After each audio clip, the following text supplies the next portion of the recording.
Hello friends, it's Rick Lisa's Kitchen and Garden. As you can see, this is my homemade kimchi.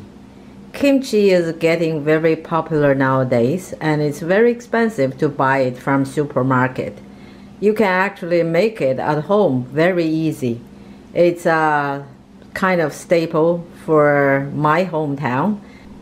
I'm going to show you how to make kimchi at home now. First, you just chop up some cabbages. You can use Chinese lettuce, it's called napa as well, but they are pretty expensive and watery. So I just use whatever material accessible.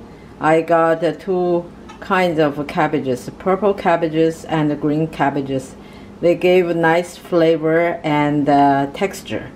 They're pretty sweet actually. And after you chop them up, you add a little bit salt so that the salt will help to sterilize the material and also to reduce the water content in the leaves. And after you mixed in the salt, you just let it sit overnight, and you can see water will come out quite a bit. While I let the cabbages marinating, in the same time I'll prepare the juice. I put in some cayenne pepper and a little bit sugar. Sugar is optional. You can use it, if you don't like to have sugar, you can leave it. It helps to ferment. It speeds up the process, also gives a little bit sweet flavor afterwards. Salt, garlic, I minced quite a bit of garlic, ginger,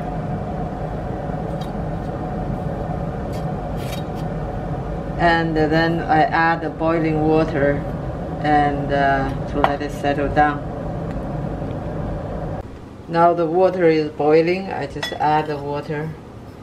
The reason to use boiling water is because first it helps to sterilize everything, and it doesn't bring any extra unwanted participators, and also it helps to bring out the flavor of the cayenne pepper, the garlic, the ginger, and helps to melt the salt and sugar as well. You give it a good mix and just leave it, let it cool down to room temperature. The juice is cooling down to the room temperature. As you can see, there's some water coming out of this marinated cabbages, and it just drain off the excessive water. Just drain off the excessive water.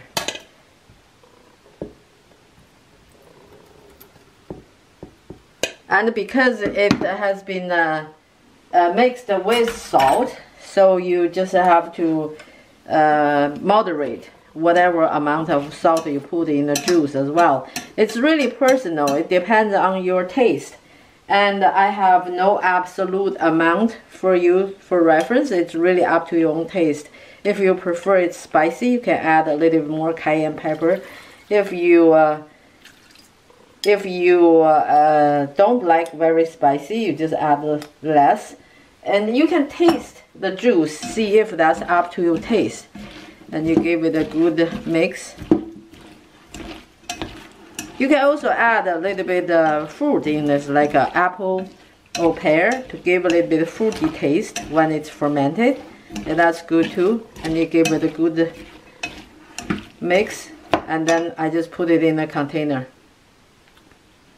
After I gave it a good mix, I've just transferred it to the container that I'm going to use to ferment. So after you transfer the cabbages into the container you want to ferment in, you just add a little bit more juice to the top. It's better to have the juice to cover the cabbages to prevent other bacteria get in and seal it. I have more juice in the bottle, just 1 second. It's better you have a little bit of juice to cover the cabbages, so that way it keeps it keep the unwanted bacteria off the content.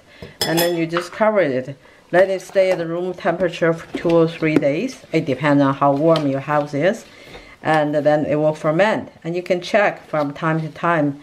When it's ready, you can transfer it to your fridge and it's ready to serve. And you can make sauerkraut in the same way. You just don't need those spices. You chop the cabbages and add water. You use the salt to marinate it a little bit, get rid of excessive water, and then you put it in the fermented container, add water to cover the content, and then let it ferment. And when it's ready, transfer it to your fridge, and then you have your homemade sauerkraut too. It's no additive, no food color, no nothing. It's just natural fermented food. It's good for your health. Thank you for watching. Keep cooking!